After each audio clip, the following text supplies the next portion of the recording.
자, 이제 또 영적 전쟁에 대해서 계속 말씀을 드리겠습니다. 자, 성경에 보면은 중요한 산이 있습니다.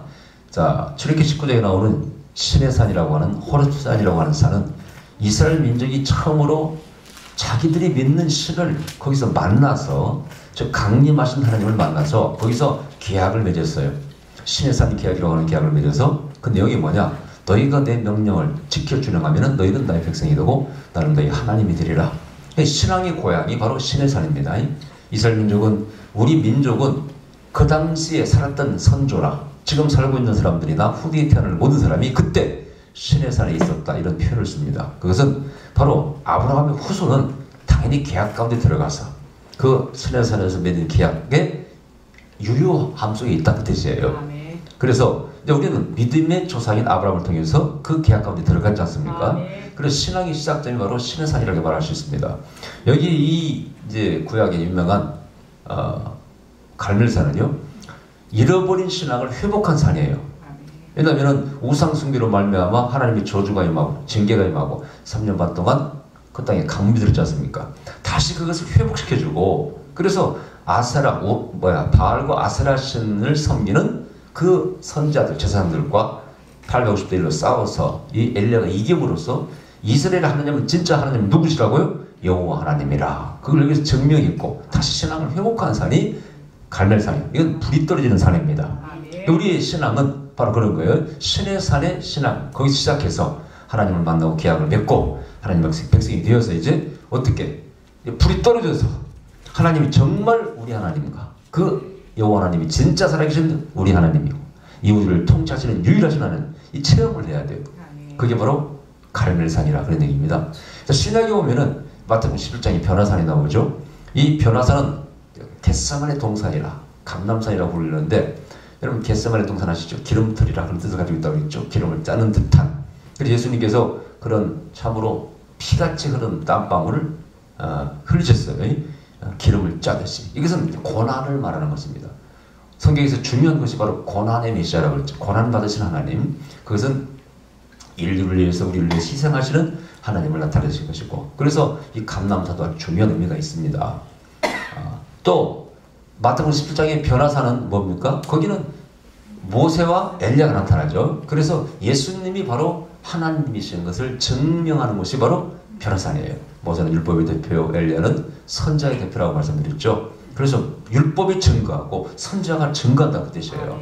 그런 의미가 바로 변화산의 의미가 드는데, 오늘 여기 18장은 영적 전쟁에서 승리하고 하늘에서 불이 떨어지는, 그래서 이스라엘의 신앙을 회복하고 하나님이 누구신가 결판내는 바로 그런 산이 이 갈멜산에 있다, 그런 얘기입니다. 자, 이스라엘 민족이 우상을 섬기고 아방 때 우상을 섬기면서 비가 오지 않았지 않습니까? 그래서 3년 반 동안 하늘이 닫혔다고 말씀드렸어요. 이 닫혔다는 것은 바로 우리에게 인생에 고난이 오고 바로 인생이 기근이 온다, 그런 얘기입니다. 생수가 부어져야 되는데 성경에서 에덴 동산에서 4개의 강이 흘러야 되고, 또 에스겔서 40장에서 성전 문지방에서 생수가 흘러나와야 되고, 또 요한계시록에도 보면 끝에 보면은 보좌의 생수가 흘러나와야 되고, 또 요한복음 7장에서 생수의 강이 흘러나와야 되고, 안에서 그게 닫혀있다는 것은 그것이 영적인 기갈이라, 영적인 기근이라. 그래서 하늘문이 닫혀버리는 것은 그때 엘리 때 이상이 희귀한 것처럼 이제 계시가 임하지 않고 하나님의 말씀도 임하지 않고 하나님의 역사가 나타나지 않고, 촛대가 옮겼다는 뜻과 같은 뜻입니다. 촛대를 옮겨버리면은 과거에 기적이 많이 나왔던 한국 땅에서 기적이 안 일어나. 중국도 마찬가지예요. 중국에서 여러분요, 과거에 핍박받을 때 기적이 많이 일어났어요. 근데 핍박이 적어지면요, 기적이 사라집니다. 참 그 희한한 일이에요. 자, 그런데 오늘 본문이 이제 어떻게 엘리야가 영적 전쟁에 승리하냐 이거예요. 일단 첫 번째가 뭐예요? 하나님 말씀이 임해야 돼요. 하나님의 말씀이 임하지 않았는데 지가 지 맘대로 가서 싸우자. 어떻게 되는 거예요? 대지가 왔습니다. 그래서 남미에서 브라질에서 어떤 젊은 미국의 선교사님이 가가지고 혈기방장합니다. 오라, 예수 이름으로 내가 늘 다 처치해 주리라. 오냐, 무당 군말에 말 내가 가서 구파를 갖다 쑥대밭을 만들어야, 예수 이름으로. 그리고 선교사를 봤는데 마침 유명한 무당이 구슬하니까 사람들이 많이 모였더랍니다. 오냐, 많은 사람들 앞에서 내가 너 한번 내가 창피를 주리라. 진짜 신이 누군가를 보여주리라. 그리고 딱 펴려고 갔습니다. 그래서 쿡떡떡 하는 데 가서 이 말을 치면서 나사렛 예수 이름으로 너를 더러운 귀신을 따라가. 그리고 딱 째려봤더니 무당이 자기는 이렇게 반응할 줄 알았어. 근데 무당도 촥 째려보더니 갑자기 귀싸대기를 그냥 선교사님을 탁 때려버리더래. 그리고 나사렛 예수 이름으로 귀신아 나가라. 이러면 성경 말씀대로 나가야 될 거 아니겠어요? 여러분들 한번 해보세요. 성령론을 잘못 가르치는 사람들이 있는데 이런 말씀합니다. 여러분 성령님이 우리 안에 계시기 때문에 첫째 예수를 믿는 것입니다. 여러분 성령님이 내 안에 계시면 은사 9가지를 다 가지고 계시기 때문에 여러분 믿기만 하면 다 나타납니다. 이렇게 가르치는 분이 있어요. 틀린 얘기는 아닌데 그렇다고 맞는 얘기도 아니에요. 여러분 그럼 한번 해보세요. 들은가? 여러분 가서 귀신한테 나스렛 예수 이름으로 명을 다 나가라 하면 여러분들 명령하면 나갈 것 같아요? 은사는 은사입니다. 왜 그런 은사가 비록 우리에게 특별히 은사를 말씀하셨겠어요? 구하고 자꾸 두드려야 막 성령의 능력을 받고 충만의 단계에 나가야 되는데 여러분 누가 그럼 소나무 샘플을 뽑아서 능력 받으려고 그러겠어. 그냥 막 선포하면 되지. 아이고 귓방민 얻어맞고요. 꼼짝도 못하고 창피하고 돌아왔다 합니다. 여러분 이 중요한 얘기를 우리에게 말씀하고 있는 거예요. 우리가 뭘 해도 하나님의 음성이 말씀이 주어져야 돼요. 어떤 미국의 그 치유사학자는 그렇게 하더라고요. 야 지금 기도해서 성령님께서 여기 어느 사람 암 환자를 치료한다. 유방암 환자를 치료한다 그러면요. 그 음성을 듣고 선포합니다. 여기 유방암 걸린 사람 앞으로 나오세요. 그럼 나오면 안수해줘요. 나아요.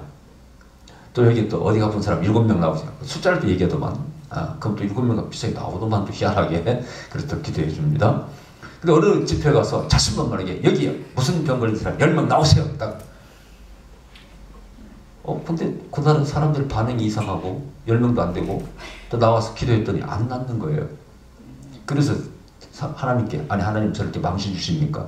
어제까지만 해도 제 말씀 제 기도를 잘 들어주시고 오늘 이렇게 망신을 주시나이까 기도했더니 하나님 음성이 들려오더랍니다. 야 내가 너보고 언제 그 병을 치료해준다고 그랬냐? 너는 이렇게 앞서 나가냐 네가? 내가 말씀을 주면은 네가 선포하고 그 말씀 이루어지는 것이지. 네 맘대로 가서 기분 내키는 대로 선포한다고 들은 거냐? 여러분 올 엘리야도 분명히 하나님 말씀이 떠들었어요. 그죠? 18장에 많은 날을 지내고 제3년에 여호와의 말씀이 엘리야에게 임하여 가라사대 너는 가서 아합에게 보이라 내가 비를 지면에 내리리라. 말씀이 뭐 임한 겁니다. 이 말씀을 받고 말씀대로 사용한다는 게 참 어떻게 막 익사이팅, 흥분되는 일이에요. 여러분 제가 집회 때 이제 부흥회를 20년 하다 보니까 별 일들이 생기잖아요. 원래 여기 암 환자가 올 것이다. 그러면 암 환자가 와요. 기도해 주죠? 나 그 사람 나갔는지 확인을 안 해봤으면 전에는 뭐 하여튼 하나의 음성을 들으면 꼭 어떤 그런 사람이 옵니다. 참 신기한 일이에요. 그럼 또 기도해 주고. 그래서 그런 집회를 하다 보면은 하여튼 뭐랄까 참 신비함 속에 늘 쌓여있고 재미도 있고 그래요. 또 그런 일이 제법 많이 있었던 것 같아요. 자, 그래서 예언자는 철저히 하나님의 음성을 듣고 움직여야 돼. 자, 마지막에 떨어졌어요. 그럼 이제 이것은 전쟁이 끝난 거예요? 안 끝난 거예요? 예, 끝났다고 봐야 됩니다. 하나님 말씀이 떨어지면 이미 승리하고 시작하는 거예요. 아멘. 자, 우리가 어떤 사람을 이렇게 예언할 때 당신은 비즈니스를 하라. 하나님 축복하신다고 말씀하십니다. 그러면은 하나님이 축복하신다 그러면은 이 사람은 50% 이상은 승리한다고 봐야 돼. 성공한다고. 다만 본인이 격으로 나타내면 안 돼요. 그건 또. 그죠? 사업도 노력하고 연구를 해야지. 100% 하면 안 되겠죠? 그러나 하나님 축복하시는 걸 해야 거기서 자신감이 생기는 것입니다. 아멘. 자, 그래서 엘리야가 전쟁을 선포합니다. 너희 바알과 아스라 선지자들아, 제사장들아, 나하고 갈멜산에서 능력 대결을 벌이자. 그래서 850명이 왔다는 말이 있어요. 근데 그 사람들이 나왔다는 게 재밌어요. 왜 나왔을까? 850명이 1번 이내 전술로 850대 1 숫자가 늘 상대가 안 돼. 우리한테 게임이 안 돼. 그래서 나왔다고 생각하세요? 그것도 일리가 있어요. 지금 한 명이 말이야 우리 850명을 덤빈단 말이야. 그러나 진정한 중요한 뜻은 거기 있지 않습니까? 그러면은 이것은 이런 의미가 있어요. 이 850명도 바알과 아세라 신 귀신의 계시를 받고 응답을 받는 사람이 능력이 있다 그 뜻이에요. 야, 너희 신만 여호와 신만 진짜 신이냐? 우리 바알 신도 아세라 신도 응답하셔. 왜 이래 이거? 내가 지금 20년 동안 예언하고 점쳤거든.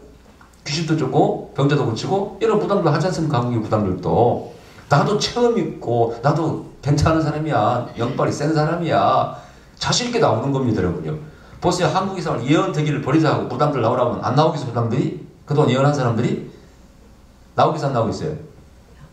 아이고 저도 명색 예언자지만은 그 엑소시스트 같은 거 그 TV에 보면 그 프로그램 보면은요 은근히 내가 그냥 기가 죽을 때가 있어요. 엄맥 기주고 나도 좀 한다고 하는 사람인데 나보다 훨씬 센 것 같아 그 사람들이. 물론 PD가 짜고 막 좀 그 시청률을 올리기 위해서 좀 그런 것도 있다 하더만 막 드러나고 그러잖아요. 어쨌든 간에 뭐 귀신이 희한한 집이 있잖아요. 그 귀신이 나온다는 집에 그 무당들 법사가 와가지고 싹 하면서 와가지고 쳐다보고 다니면서 여기 저 5살만 귀신인데 이 할머니 귀신이 막 찝어내잖아. 우리나라는 안 보여. 실제로 있는지 없는지는 몰라. 그러다 어쨌든 그 사람 눈에 보인다는 거 아니야. 나는 그걸 보면은 저게 가짜인지 진짜인지는 모르겠지만 야 나보다 영빨이 세네. 그런 생각이 들면서 아니 원래 원조가 성경의 예언자가 원조가 성경이에요. 우리 하나님의 예언자가 원조인데 귀신들이 흉내내는 거 아니에요 항상. 그럼 뭐야 이거 우리 하나님 믿는 하나님의 종들은 영빨도 없고 맨날 입만 가지고 떠들고 이 사람들은 직접 와서 이런 걸 막 쫓아내주고 한단 말이죠. 야 제가 기분이 묘해지면서 우리 기독교가 영성이 진짜 신앙적으로 뭔가를 이쪽에 정말 발전해야 되겠다.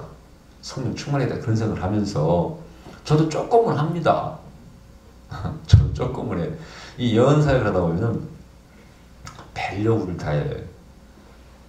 어디 심판 가잖아요. 어디 다른 교회들이 심판 가더라고. 같이 부탁할 수가 있어. 그러면 웬만하면 안 갑니다. 안 가는데 제 후원자일 경우에 제 사역을 후원하고 그럴 경우는 안 갈 수가 없잖아요.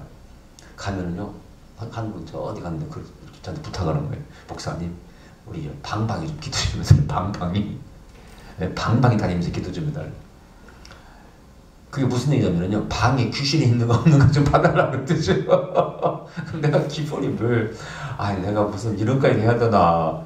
근데 또 그것이 또 이제 성경에는 뭐 방마다 다니면서 귀신을 쫓아냈다는 말씀은 없지만은 성경에 예수님께서 귀신을 쫓아냈다는 말씀은 분명히 있어요. 그죠? 그 사역이 있단 말이죠. 또 장소의 역사는 귀신, 바벨론 귀신의 처소라. 요한계시록 18장에 나오는 말씀이죠. 이런 표현들이 있고 무덤과 무덤 사이에 그 가라사 광인이 거기 거하고 이런 표현들은 내가 전에 말씀드렸죠. 귀신은 자기가 거하는 집이 있다고 말씀드렸잖아요. 그래서 좋아 왔으니까 뭐 예언자가 뭐 하여튼 할 건 다 해야지. 그래서 쓱 방을 봅니다. 다 하더라고. 옛날에 저 김포에서는 여기 귀신 있다 나갔네? 내가 그랬어요. 이 방 누가 잤어요? 그랬더니 예 우리 부부가 잤습니다. 여기 와서 여기에서 자면서 와서부터 무슨 문제가 없었습니까? 예 여기 이사 와서부터 그렇게 우리 부부가 금술이 좋은 부부였는데 맨날 싸웠습니다. 그래서 그런 거예요. 그래서 이거 나갔어요. 이제 괜찮아져요.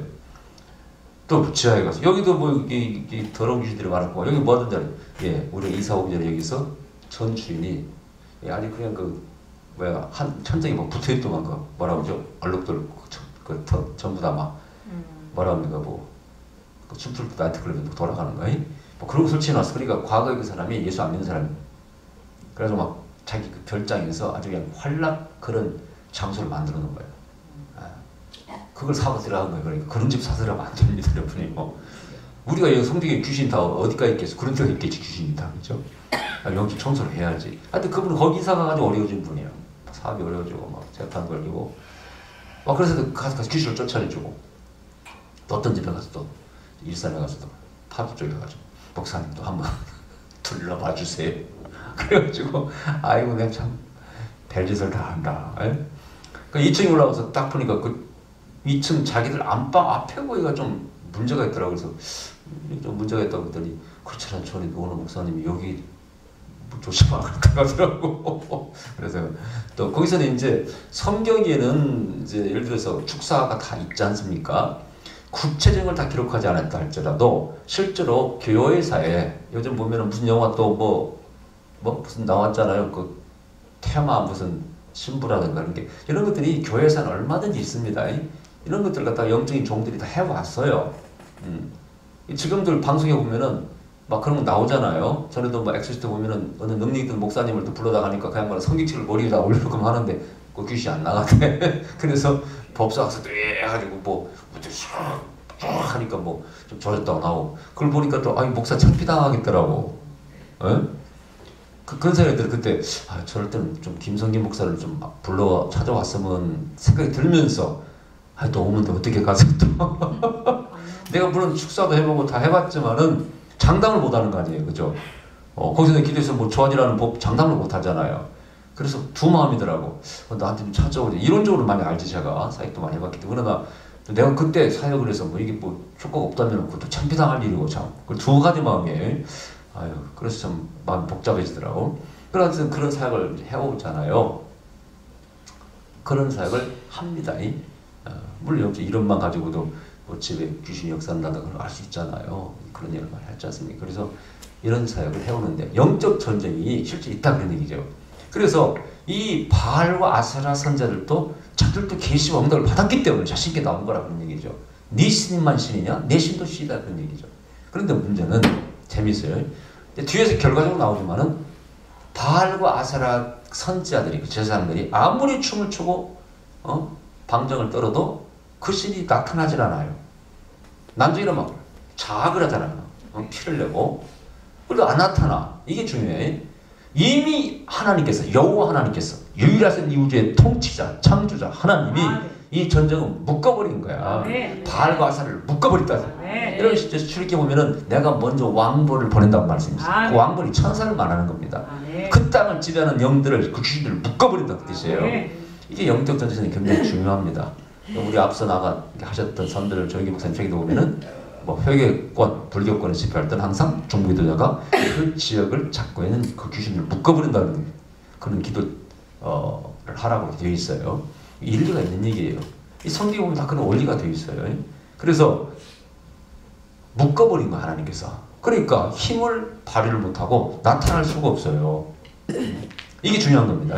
근데 능력이 없는 사람이 이걸 할 수 없는 거 솔직히. 능력이, 이건 영적으로 능력이 있어야 돼. 그 능력이 있다 없다는 누가 알아요? 귀신이 귀신같이 합니다. 귀신이 귀신같이 알아. 그래서 여러분 축사할 때는 능력이 없으면서 있는 채 해봤자 그 귀신 다 알아요, 여러분. 저도 이제 사역을 한 20년 하다 보고 이런저런 일 많이 경험해 보니까 귀신이 별로 안 무섭지요. 전에는 안 그랬어요. 여러분 옛날에 우리 저 지하에 있을 때 참 그 동네 이상한 자매가 안 있었잖아요. 귀신 들린 자매가. 그 자매가 막 떠들고 막 희한한 행동을 많이 했어요. 막 사람 패기도 하고 나이 드신 분 이름을 지나면 차에 막 밀어버리기도 하고. 그 자매가 동네에서 유명한 같은 스타였습니다. 근데 그때 한번 그 어머니가 이제 교회 나간 지 한 6개월 됐어요. 맨날 그 무당 구다다가 그런 일이 생긴 거예요. 딸이 상처도 받고 그러면서. 그러다가 그 기도 드리고 있는데 그분이 문제가 생기니까 그분이 순복음교회가 됐는데 거기서 축사를 잘 안 하는가 봐. 뭐 기도는 뜨겁게 해도 그런 소리를 안 하는가 봐. 그래서 이제 어떻게 우리 교회로 왔잖아요. 솔직히 밤 12시 그때 왔어요. 철학기도 끝나고. 그래서 이제 기도해주고 또 연분들에서 이 딸에게 어떤 영역사는 제가 얘기해주고 실연의 아픔이 있었어요. 그리고 또 제가 참 희한한 것은요. 불에 타 죽은 귀신이 타 죽게 한 귀신이 타 죽게 한 귀신이. 그래서 내가 누가 불에 타 죽었나니까 놀라운 것은 그때 그랬지. 오빠가 어렸을 때 죽었는데 얘는 모른대. 전혀 한마디도 안 했대. 근데 이 자매가 아뜨거 이러는 거야 갑자기. 그래서 내가 그 깜짝 놀라더라고요. 그래서 기도를 제가 해줬는데 이제 안수를 엄마를 해줬는데 희한한 것은 자기 어머니가 교회에서 안수를 받는데 딸이 집에서 발작을 일으킨 거예요. 그리고 기도를 해주고 이제 집에 갑시다. 한 일주일 넘었으니까 같은 집 바로 같은 골목이니까 가는데 아니 우리 집 앞 편집에서 어떤 개 한 마리가 기어가고 있더라고. 근데 그 개가 좀 희한해. 똥똥한 개가 기어가고 있어. 뭐 이상하게 걸어가는 거지. 그래서 뭐야 가서 봤더니 세상에 그 집 딸이 집에서 내가 자기 어머니를 기도해주고 있는 사이에 집에서 발작을 일으켜가지고 기어 나와가지고 개가 지금 개문을 내면서 기어가고 있더라니까요. 그 참 신기하대. 그래서 다시 그 자매를 등치가 커 힘이 세요. 끌고 우리 교회 가서 그 지하에 다시 한잔 기도해주고 뭐 밤이라 못 늦어가지고 보냈죠. 이 자매가 얼마나 발작을 많이 일으켰는가 몰라요. 동네에서 유명했어요. 막. 사고를 막. 그래서 제가 미국에 부흥회 간 사이에 거기서 반상회가 열렸어요. 이 자매 때문에 문제가 있다. 어떻게 하면 좋겠냐. 왜냐면 이 동네 사고를 치니까 차가 막 밀어. 우리 어머니도 한 대 맞았다니까. 그런 데가 그런 장면들.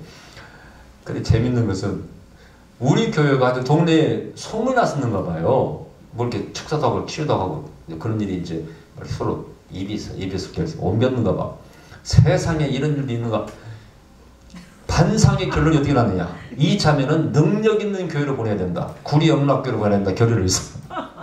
우리 사모가 전화가 온 거야. 미국까지. 뭐, 여보, 이 반상의 결론 이렇게 났는데 어떻게 하면 좋아? 여보, 내가 미국에 와 있는데 어떻게 하면 좋냐, 이거? 응? 내가 뭐 갈 수도 없는 거고. 그래서 이렇게 전화를 해서 목사님 미국에 계신다고.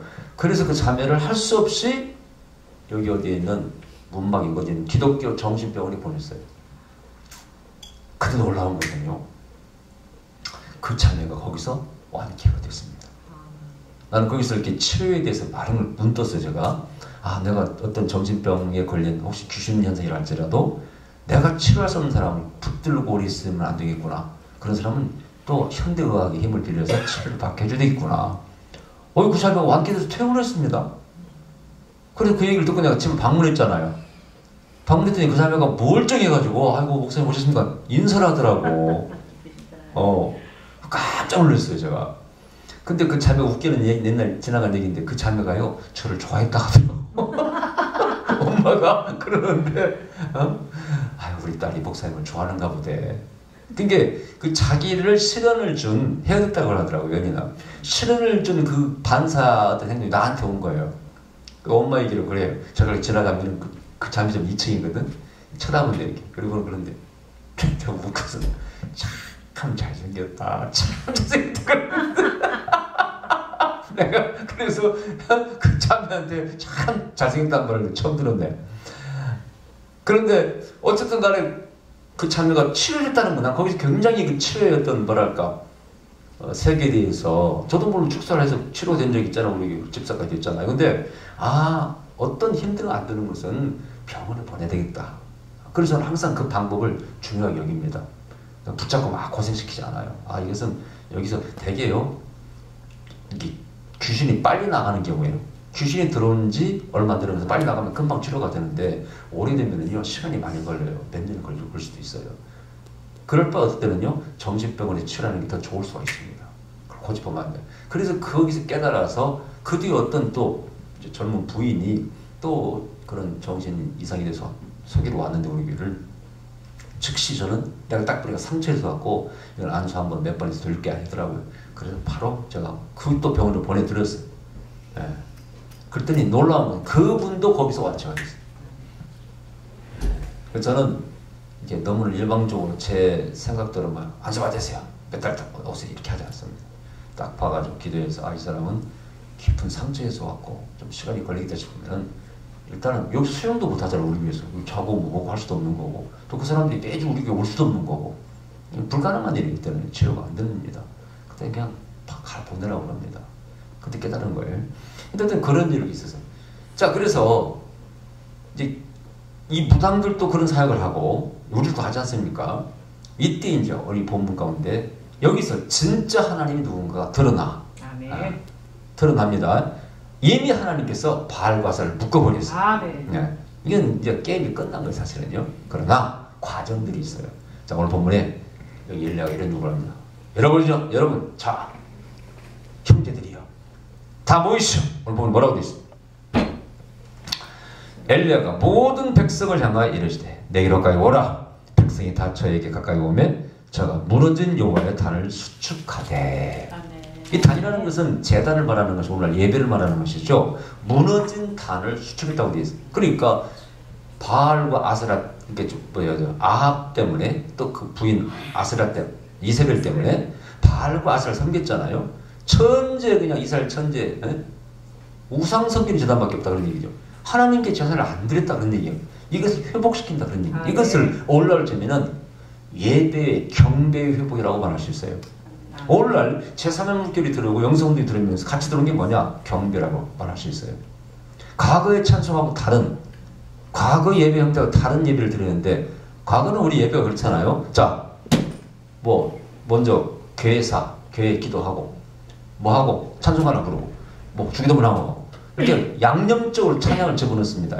그러나 이 제3의 물결이 들어오면서 경배의 어떤 예배 형태가 들어오면서 찬양을 몰아서 30분 혹은 1시간씩 드리는 그런 예배를 드립니다.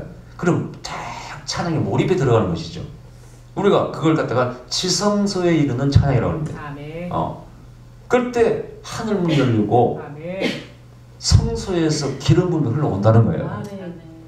능력사 이야기라고 하는 찬양 성령운동하는 교회나 집회에서는 전부 다 그런 찬양을 합니다. 다 일어나가지고 찬양을 합니다. 근데 한국의 전통적인 예배는 어떻게 합니까? 양념으로 찬양을 집어넣어요. 한 장 부르고 한곡 부르고 타는가. 은혜 받으려면 끊겨버립니다. 깊이 몰입이 안 돼요. 그리고 기름 부음을 체험할 수가 없죠. 저는요, 예배 회복이라는 것이 바로 이런 것들이 회복된다고 생각해요. 한국에서만 앉아서 예배를 드린다고 그래요. 세계적으로 하나님 경배할 때는 전부 서서 드린다고 그러는데 한국만 앉아서 드린다는 거예요. 우리는 유교식에 섞여 있죠, 우리가. 상당히. 우리는 또 찬양할 때 춤도 안 추잖아요. 유교식으로 점잖게 드려야 돼. 성경에는 다 춤추고 찬양합니다. 우리는 성경적이 아니에요. 이건 잘못된 겁니다. 그러나 그 전통이 이렇게 만들어지면서 비기독교들, 기독교 밖의 것들이 들어와서 그게 전통이 되고 말았어요. 악기도 마찬가지예요. 사실은 여기 뭐 전자악기 있습니다. 이거 성경 없는 악기들이에요. 피아노는 성경이 있습니까? 여러분 우리 교회에서 이렇게 뭐 양강음파를 분다든가 그 다음에 꽹과리가 있잖아요. 꽹과리 징도 있지 않습니까? 내가 갖다 놓은 이유가 있어요. 성경의 모든 악기를 찬양하라는 말씀 가운데 구약에서는 되게 타악기가 많았습니다. 근데 이런 것은 다 현대에 만들어진 것이고 성경에 나오지도 않는 악기들이에요. 그러나 난 이걸 반대하잖아요. 모든 악기를 하라고 그랬으니 이것도 오케이입니다. 이것도 오케이예요. 그래서 우리 교회는 예언자이기 때문에 예배라는 것은 모든 악기로 들을 수 있다. 우리 악기도 나쁜 악기가 아니다. 그걸 상징적으로 보여드리려고 이렇게 갖다 놓고 예배 시간에 쳤잖아요. 담임 목사가 11시 때 꽹과리 치는 게 우리 교회밖에 없어서 세계적으로 깨갱 성도 다 도망가 버리죠. 처음 온 사람들 다 무서워서 도망가 버리고 뭐 이런 교회냐. 참 괴로운 일이었어요. 그러나 저는 성경이 있기 때문에 이런 교회는 적어도 한국에 있어야 된다. 그래서 내가 한 거죠. 그래서 꽹과리를 가지고 사실 여의도 순복음교회 한번 제가 이렇게 집회에 무슨 선교회 강사로 초청을 받았습니다. 그래서 내가 이거 한번 보여주자. 그리고 찬양을 꽹과리를 들고 쳤어. 그랬더니 그 성도들이 희한한 데 쳐다봐. 그래서 내가 가르쳐드렸어요. 성경에서는 모든 악기를 찬양하는 것이다. 우리는 우리 악기를 자꾸 이렇게 무시하는 경향이 있는데 이게 잘못된 생각이다. 그러면서 얼마나 좋냐 꽹과리 치니까. 그죠? 그분들 특이하게 생각하고 다음에 또 한 번 요청이 왔더라고. 근데 12시에 와서 해달라고 그래가지고 무시해. 딴 예배 드려야 되는데 갈 수가 없어서 가지를 못했죠. 일부러 그렇게 한 거예요. 일부러. 예배 회복이다. 또 하나는 여러분이 예배를 드릴 때 그 자세가 회복이 돼야 돼요. 보통 우리가 늦게 오고 말이야 빼먹고 말이야 자기 편한 대로 다 게으른 대로 하면서 예배를 드린다. 헌금도 마찬가지 정성 있게 드리고 이런 것보다 야 호주에 나가서 제 편한 대로 드리고 이런 예배 회복이라는 것은 진정성이 회복돼야 돼. 아멘. 찬양도 마찬가지예요. 여러분 찬양도 가사가 손뼉 치고 하려면 손뼉을 쳐야 되지 않겠어요? 두 손 들고 찬양합니다 하면 좀 손도 들어보고 안 들어 손은 안 들고 입만 가지고 두 손 들고 찬양 이게 말이 안 된다는 얘기죠. 그래서 우리가 진정성 있는 예배를 들려면은 예배가 영이 살아요. 혼이 살고 제가 많이 실험해 봤는데 가사에 몰입하면서 찬양하는 것과 그냥 입만 가지고 찬양하는 것은 기름 부음이 완전히 다릅니다. 완전히 달라요. 해보시라고. 기름 부음을 못 느낀 사람 모르는데 저거 가사에 몰입하면서 그 가사대로 한번 내가 표현하면서 찬양하는 것과 그냥 입만 가지고 하는 것은요 기름 부음이 완전히 달라요. 안수도 마찬가지예요. 제가 말씀드렸죠. 정말 나를 통해서 성령께서 흘러가시옵소서. 나를 도구로 사용하시옵소서. 또 내 은사가 또 안수 받는 이 종에게 부어지게 하여 주시옵소서. 이런 마음으로 간절히 기도하면요 벌써 기름 부음이 달라요. 굉장히 막 힘이 오고 건성을 이렇게 하는 거하고 차원이 달라요. 그래서 예배 회복은 그런 거라 그런 얘기입니다. 이런 것들이 회복이 돼야 돼. 과거의 구약에서는 단을 수축했다. 그때는 제사를 안 드렸기 때문에. 자, 그 다음 여기 보니까 야곱의 아들들이 지파의 수요를 따라 12돌을 취하니 이 야곱은 여호와께서 옛적에 저에게 임하여 이르시기를 내 이름을 이스라엘이라 하리라 하신 자더라. 이 중요한 얘기입니다. 여기서 야곱이라는 사람이 어떻게 이스라엘의 국조가 되었을까 하는 생각을 해볼 필요가 있어요. 아브라함은 믿음의 조상이라고 하지만 국조라고 하지 않습니다. 이삭도 순종의 예수님을 예표하는데 그림자라고 순종의 아들입니다. 국조라고 부름 안 받아요. 근데 그 둘째 아들이었던 야곱이 국조가 되고 이름이 거기서 이스라엘이 나오지 않습니까? 이것은 하나님의 선택이에요. 하나님의 약속입니다. 자, 그런데 그 이스라엘 지파 12돌을 취하라고 이렇게 되어 있어요. 이 돌을 취한다는 게 중요한 의미가 있어요. 이 돌은 성경에서 심오한 사상을 가지고 있습니다.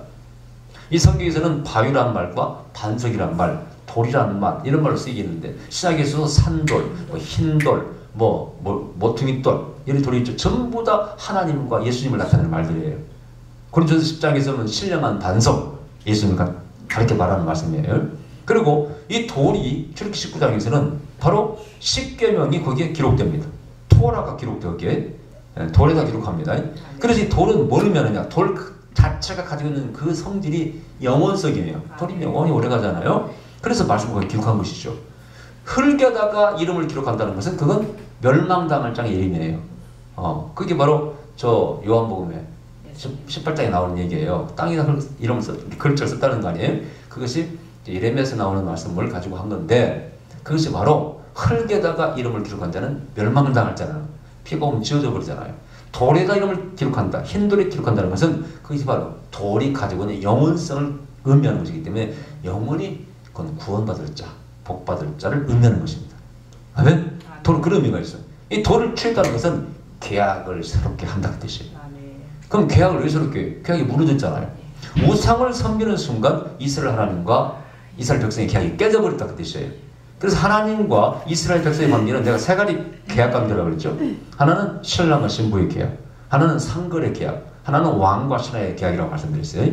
그래서 신랑과 신부는 사랑하면서 질투하는 게 있고 또 상거래는 계약을 깨면은 의무가 없어져 버려요. 또 왕과 신하는 명령을 복종해야 될 계약이 그런 조항이 있는 것입니다. 그래서 이 우상을 섬기는 순간 뭐가 깨졌어요? 상거래 계약이 깨져버린 것입니다. 그러면은 내가 너를 축복해야 될 의무가 없어요. 복을 줘야 될 의무가 없어. 그래서 다시 12돌을 취해서 계약을 다시 한다 그런 의미가 여기 있는 거예요.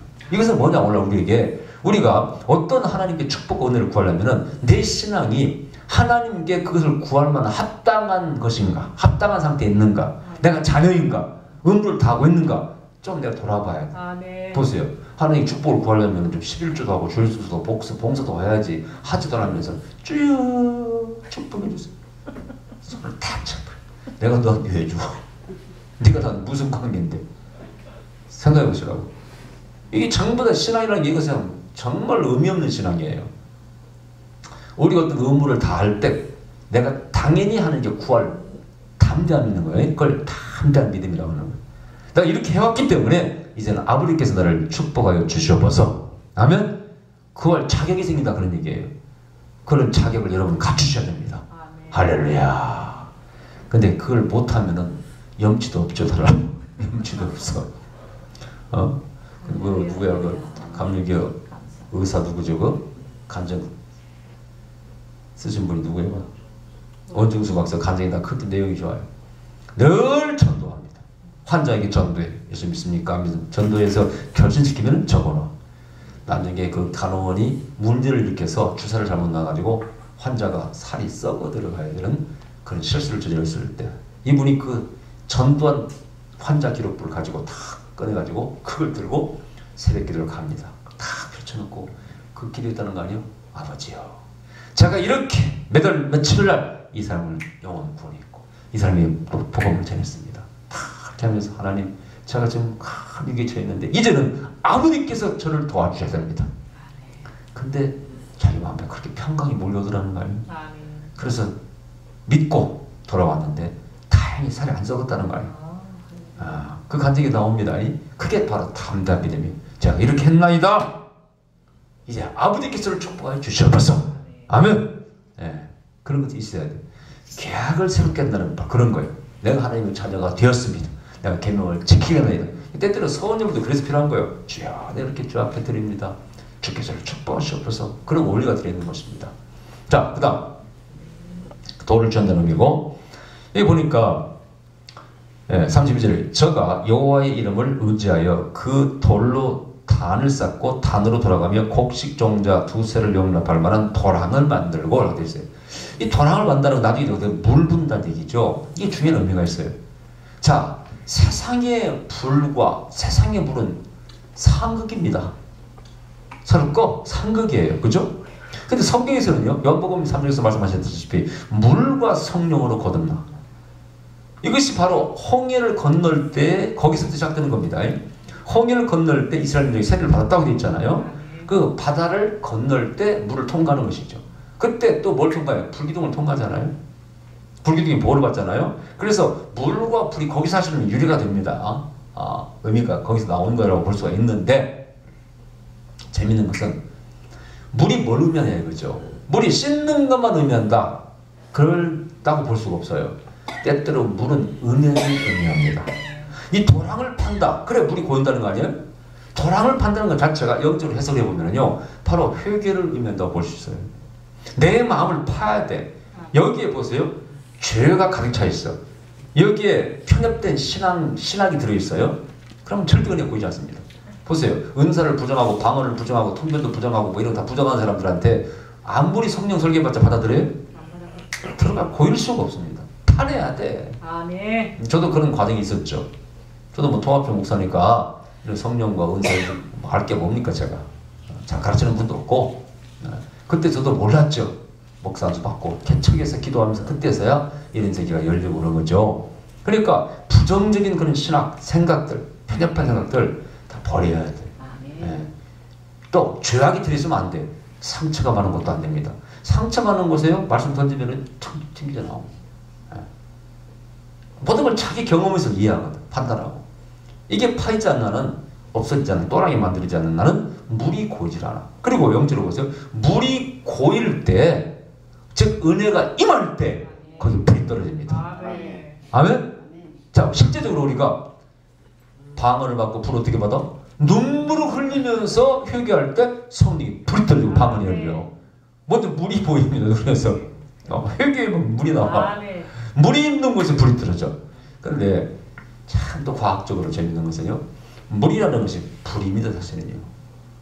겉으로 볼 때는 상극이지만은 물을 분해하면은요, H2O라고 그래요. H2O가 뭐예요? 수소 둘 산소 하나입니다. 이런 물 분해하는 기계가 있습니다.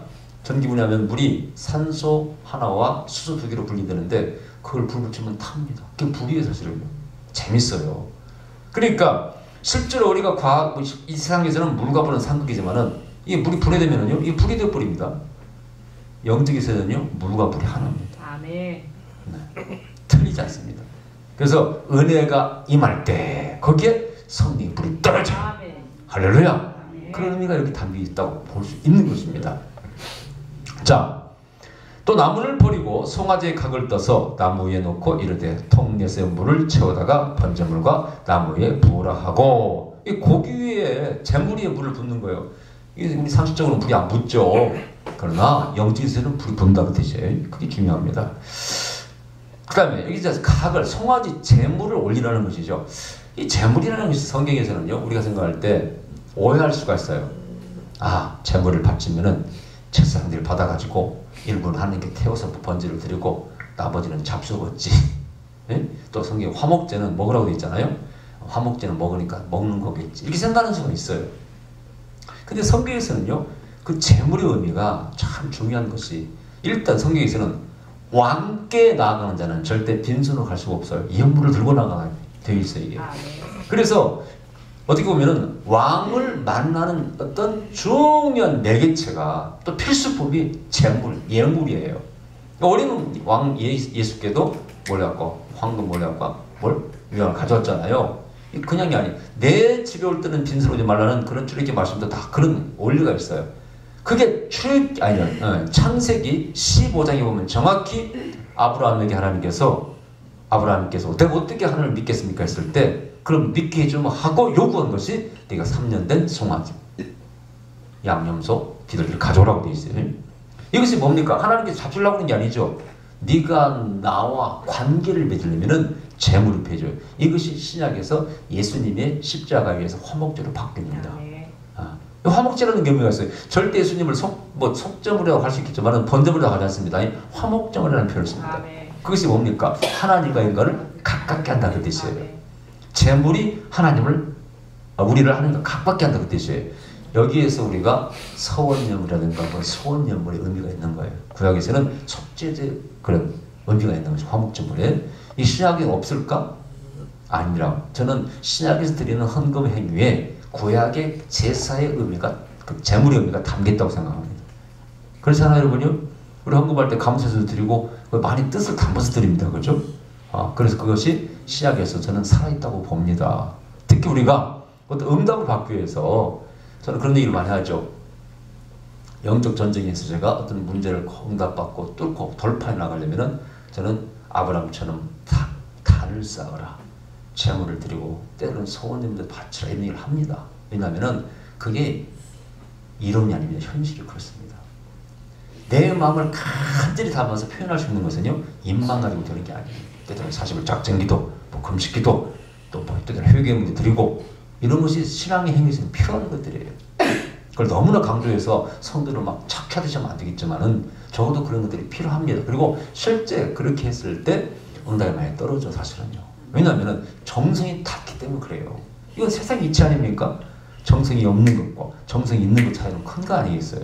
그래서 그런 행위도 필요한 것입니다.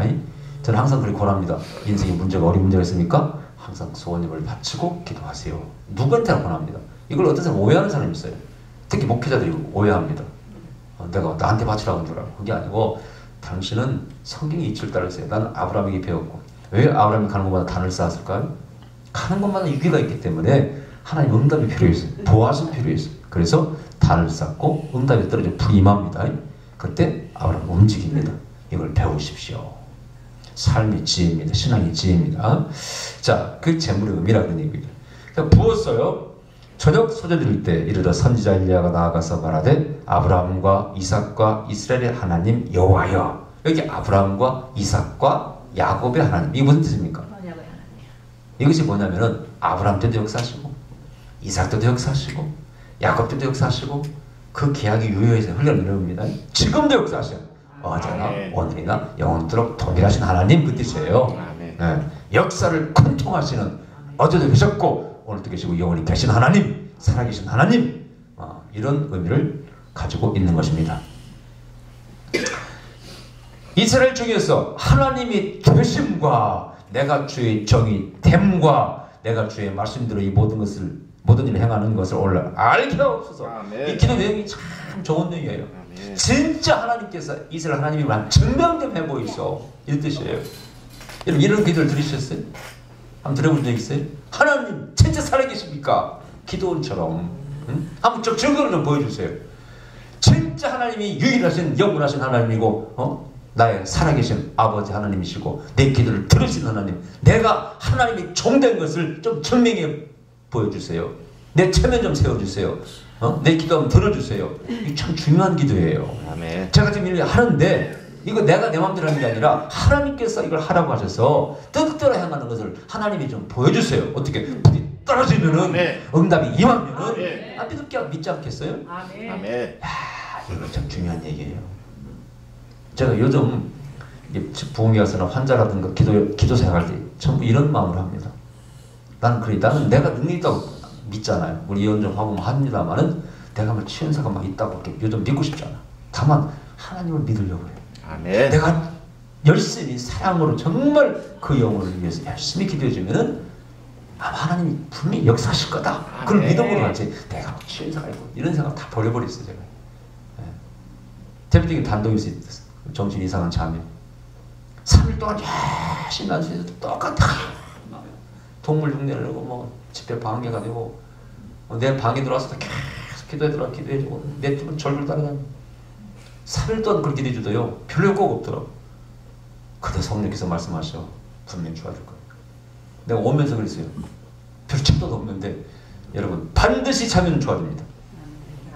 그리고 왔어요. 제가 이틀 뒤에 학장이 카톡으로 문자를 보내더라고요. 목사님 그 자매 아시죠?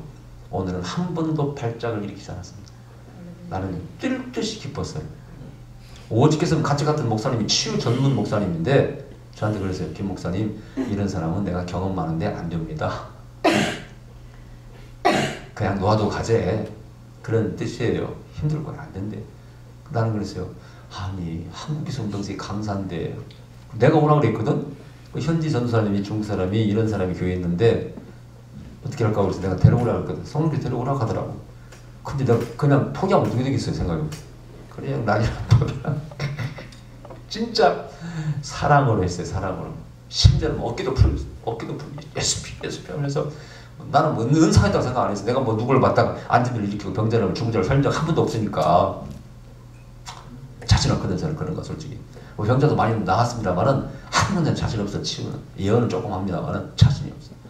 그런데 그런 일이 기적이 일어난 거 아니에요? 너무 기분 좋아. 이거예요 바로.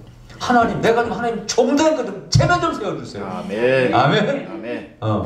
하나님의 정들은 좀 하나님이 체면을 세워주는 걸 체험해야 돼. 예. 그런 일이 우리 교회에서 많이 있었잖아요. 분명 불신자가 하나님이 그런 영몽을 꾸기 위해서 우리 교회를 찾아오는 얘기. 예? 다 그런 거 아니에요? 꿈에 그냥 목사님이 신방 왔는데 그 목사님 안수받고 쓰러져서 능력에 어느 교회 목사님이세요? 영락교회 목사라고 꿈에서 그러더라는 거 아니에요? 그래가지고 서울에 영락교회인 줄 알았는데 친구가 구례에 있다고 그래서 우리 교회 오신 그때 있었잖아요. 이런 일도 막 생기잖아요. 불신자가 또 우울증, 자기 아내가 막 자살에 기도하는 그런 아내를 가진 불신자가 어떻게 희한하게 장모님 담양인 장모님 옆집에 있는 크리스찬을 통해서 구례에 그 능리는 목사님 계신다고 그래서 저희 소개를 받고 와가지고 그 집에 신방 가서 안수 한번 받고 그 사람 우울증 낫고 한 달 만에 슈퍼 사장이 됐잖아요. 한 달 만에 슈퍼 사장 돼서 내가 하나님 보내줬어요. 그런 일들이 저는 이렇게 생각합니다. 그것은 하나님이 나를 위로하시는 것이고 하나님 나 함께 하심을 보여주는 사건이라고 저는 생각합니다. 잘하고 싶어서 말씀드린 게 아니고 내가 하나님 종된 것을 증명해 주시는 거야. 그렇게 불신자들이 뭐 나한테 내가 모르는 사람들이 연락이 자기들이 와가지고 그런 일이 생긴다는 건 굉장히 저기 위로거든요. 제가 지금 기억해 보면은 항상 어려울 때 그러지. 상황이 어려울 때 그런 일이 생겼어요. 그때 그것이 저에게 굉장히 힘을 주었어요. 뭐 캐톨릭 신자가 환상이 열린 사람이 와가지고 제가 본 환상 속에서 본 교회와 카페트 세가고 메시지가 똑같다 그러면서 깜짝 놀라가지고 얘기도 해주고 그랬잖아요. 그때 우리 집에 이런 일이 전부 다 저는 이거예요. 바로 하나님이 종된 것을 하나님이 좀 체면 좀 세워주신, 체면 세워주신 거예요. 이런 일이 없으면 뭔 낙으로, 무슨 낙으로 목회를 하겠냐고. 이번에 부산에 목회자 세미나 했는데 이 안산에서 저 목사님 그러더라고. 그분도 그런 체험이 많더만. 어떤 사람이 꿈을 꿨는데 꿈속에서 복권, 로또 복권 비슷한 번호를 딱 꿈속에 보여주셨어. 그래서 복권을 샀는데 안 됐어. 나중에 보니까 이 목사님 교회 전화번호 번호예요. 그래서 그분이 교회 등록하게 됐어. 그 일은 비싼 일이 몇 사람이 있었다는 거야. 그래서 내가 하나님이 목사님을 사랑하십니다. 이거 우연이 아닙니다. 제가 경험한 거랑 비슷한 일이에요. 자, 이런 일들이 목회 현장에서 있어야 뭔가 힘이 생깁니다. 할렐루야. 엘리야의 자신 있는 교회야. 하나님, 내가 하나님 정덕을 좀 증명해 주세요. 내가 지금 하는 일이 내 마음대로 내가 내 뜻대로 하는 게 아니라 하나님 아버지께서 하라고 하신 내가 하라고 해서 한다는 것을 정리해 주세요. 기도한 겁니다. 참 기도 내용이 좋은 내용이에요. 여호와의 물이 내려서 또 한 번 여호와여 37절에 내게 응답하소서 내게 응답하소서 이 백성으로 주여와는 하나님이신 것과 주는 저의 마음으로 돌이키게 하시는 것을 알게 하옵소서. 저 백성들의 이스라엘 백성들이 하나님인 것도 증명해달라는 것입니다. 이 여호와의 불이 내려서 일단 아멘 하셔야죠. 내려서 번저물과 나무와 돌과 흙을 태우고 또 돌아가 뭘 핥은지라. 불이 떨어졌다 그 뜻이에요. 살면서 좀 불이 떨어져서 불 좀 받아봐야지. 아멘. 어떤 사람은 불이 막 세게 나가지고 뭐 3일을 뒹굴을 따는 사람도 있고 뭐 별사람이 다 있잖아요. 산에서 막 기도하는데 막 불덩이를 떨어졌다는 사람도 있고 별사람이 다 있잖아요. 제발 이 불이 떨어져요. 이게 뭐냐? 불이 떨어졌다는 것은 하늘문이 이때까지 열렸다 그 뜻이에요. 아멘. 그동안 불이 하늘문 닫혔었잖아요. 3년 반 동안. 그죠? 열리는 거예요. 응답이 불이 떨어진 겁니다. 그런데 재밌는 것은 이것이 우리 은사의 세계에서 한번 생각을 해볼 필요가 있어요. 어떤 사람이 방언이 일었어요. 그럼 어떤 사람이 착각하더라고. 막 부엌에 가서 안수를 받고 방을 열려가지고 막 음식도 들려고 그러면 막 난리가 납니다. 막 자기가 어느 사람을 다 받은 것처럼 생각합니다. 제 주위에 그런 사람이 제 동생도 없지만 동생도 그런 사람이 동생이 있었어요. 오빠가 능력을 다 고루고루 다 받다는 거예요. 고루고루 받았다는 거예요. 그래서 한번 오라 그랬어요. 제 세미나에. 가만 와서 이제 보고 얘기를 나누는데 보니까 그야말로 초보예요. 여러분 처음에 은사가 열리면 거의 대부분이 양심 역사가 열립니다. 자기 생각도 음성처럼 들리고 마귀 소리도 들리고 이거 구분이 안 됩니다. 오늘도 제가 어젯밤 상담 받았는데 전주에서는 교회에서 집사 몇 명이 응답을 받았대요. 작년에 12월달 전쟁 일어난다고 막 시끄럽잖아요. 그때 자기들 다 응답 받았다고 전쟁 일어난다고 떠들었던 사람들이 전쟁이 안 일어나니까 자기들이 기도해서 전쟁이 안 일어났다 이렇게 주장한데 근데 이번엔 또 하나님이 교회를 나가라고 했다고 또 나간다고 막 그런다는 거야. 걱진이 전화가 왔어. 내가 딱 들어보니까 엉터리야. 볼 것도 없어요. 그래서 내가 그 엉터리니까 목사님들 말씀드려서 잘 대처하라고 목사님 말씀드려가지고 어떻게 좀 처리하고 있는가 모르겠어요. 여러분 우리가 음성을 듣다는 게 참 위험한 일이에요. 저는 보세요. 이거 가짜 예언이니까 전쟁 안 일어난다고 제가 벌써 3개월 전에 다 올려오고 있잖아요. 그럼 나는 잘못 예언한 거예요? 나는 수많은 음성을 들었다는 사람들하고 간접 대결을 많이 벌이죠. 이렇게 어떤 사안에 대해서 자기는 이렇게 말하고 나는 이렇게 말하고 결국은 내가 접은 적이 없는 것 같네. 우리 교인들 알다시피 접은 적이 없는 것 같아. 다 내 예언이 맞았어. 그럼 누가 엉터리입니까? 내가 엉터리입니까? 자기들이 엉터리입니까? 이 엉터리 예언을 해놓고는 갖다가 그것이 맞다고 떠드는 거예요. 그래서 내가 평신들이 막 은사 받았다는 사람들은 정말 조심스러워요. 그래서 내가 동사한테도 그랬어요. 교회 가거든 절대 은사 자랑하면 안 돼. 음성 들었다 그런 말 하면 안 돼. 에? 지금은 위험할 때야. 무조건 봉사해. 목사님 가득에 물 떠다 놓고 청소하고 전도하고 목사님 시킨 대로 충성해. 그래야지. 안 그러면 동생 이상한 사람들. 정말 그 동생은 가서 순종을 잘해가지고 칭찬을 받았다 하더라고요. 근데 안 그런 사람이 많잖아요. 문제를 일으키고 불이 떨어졌다고 이걸 갖다가 모든 것이 끝났다고 생각하면 이건 징조에 불과합니다. 이제 방금 좀 열렸다고 해서 이게 전부입니까 여러분? 아이고 참. 여러분 보세요. 이제 방을 열리고 막 예언 음성이 들려왔으니까 나는 이제 끝났다. 나는 복 다 받았고 이제 고통 끝, 고난 끝, 고생 끝, 행복 시작, 능력 시작. 이렇게 생각하면 착각적인 보통 착각이 아닙니다. 여기서 진정한 목표는 뭐예요? 비가 오는 겁니까? 불이 떨어지는 겁니까? 비가 오는 겁니다. 그렇죠. 비가 오는 것이 최후의 목표입니다.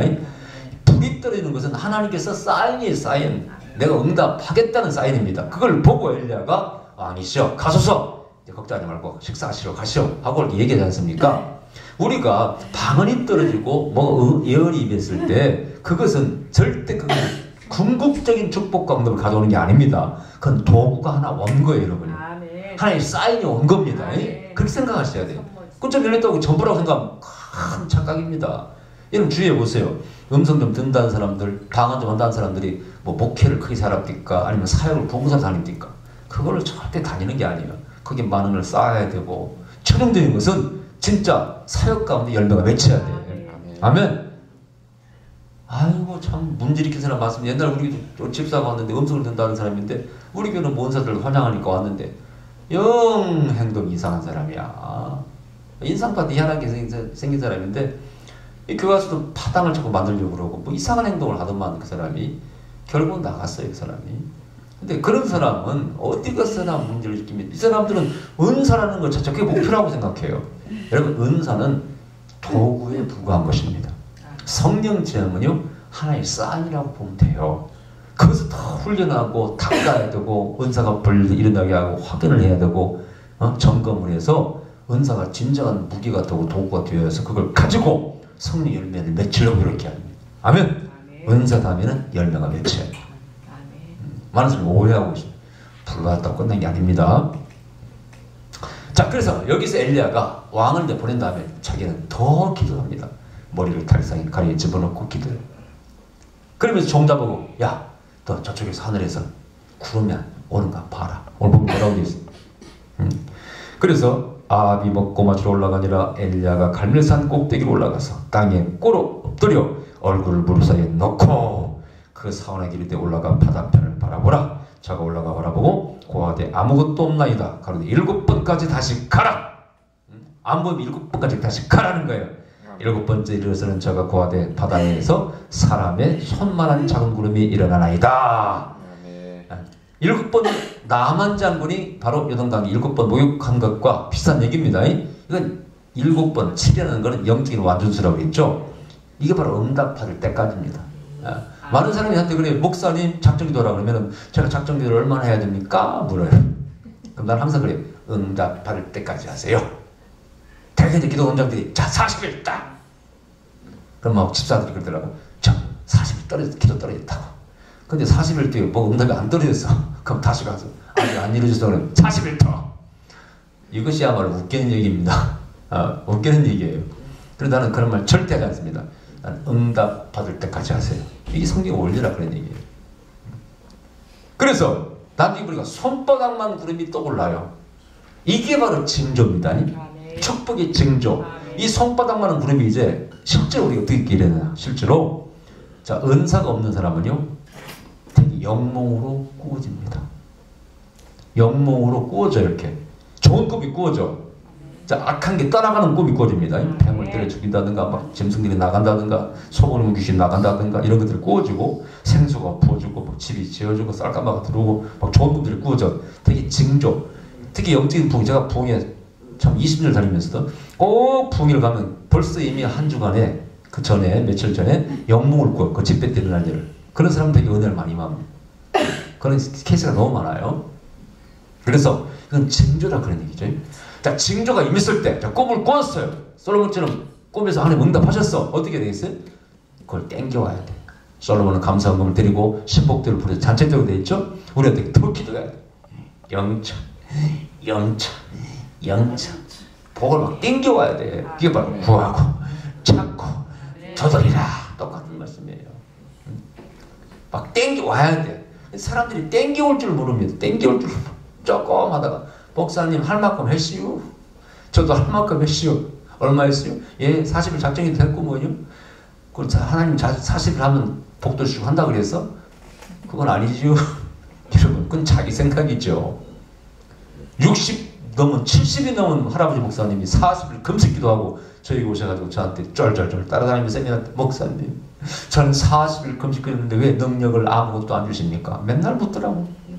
근데 그래서 목사님 하나님께 40일 하면 준다고 그랬어요? 주신다고 그랬어요? 그건 아니지요. 그럼 그 목사님 생각이네요? 그렇죠. 예, 그렇습니다. 그렇습니다. 그 목사님 생각이고, 그리고 70 넘으신 목사님한테 하나님이 은사 잘 안 주셔요. 왜냐면 쉴라이거든. 쉴라이야. 그 나이는 연세는 이제 너는 인생에 정리할 나이라. 내가 말씀드렸잖아요. 늙어서 은사 받는 것은 거의 힘든 일이라고. 또 소멸된 은사를 회복하는 것도 정말 힘들다고 했어요. 이게 경험으로 내가 아는 거예요. 많은 삶의 경험으로.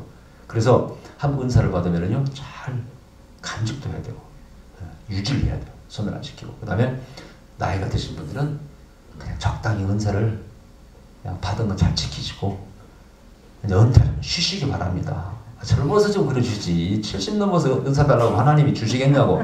은사 주어도 사용하다가 돌아가십니다 여러분이요. 그 나이가 아닌지 그걸 아셔야 돼요. 그래서 나중에 어떻게? 목장 구름이 옵니다. 할렐루야. 쏘나게 구름이 옵니다. 이게 바로 진짜 응답이에요. 그 땅에 비가 샥 아이들은 아멘 좀 하셔야 돼요. 비가 샥 이거 응답 아니면 응답. 여러분의 가정에 비가 샥 물들 때 샥 능력도 샥 자식도 막 형통하고 장가고 시집가고 말이에요. 이게 바로 쏘락단 은혜의 쏘락단. 임해야 돼요. 그래서 이 갈멜산의 전쟁에서 영적 전투에서 승리한 다음에 드디어 그 땅에 비가 왔고 그 가뭄의 문제가 해결됐다는 거 아니에요. 이런 문제가 여러분 가정에서 해결되고 이런 응답이 여러분의 가정에 떨어질지어다. 할렐루야. 기도하십시다. 걸어가신 우리 아버지 감사드립니다. 우리의 삶을 가로막고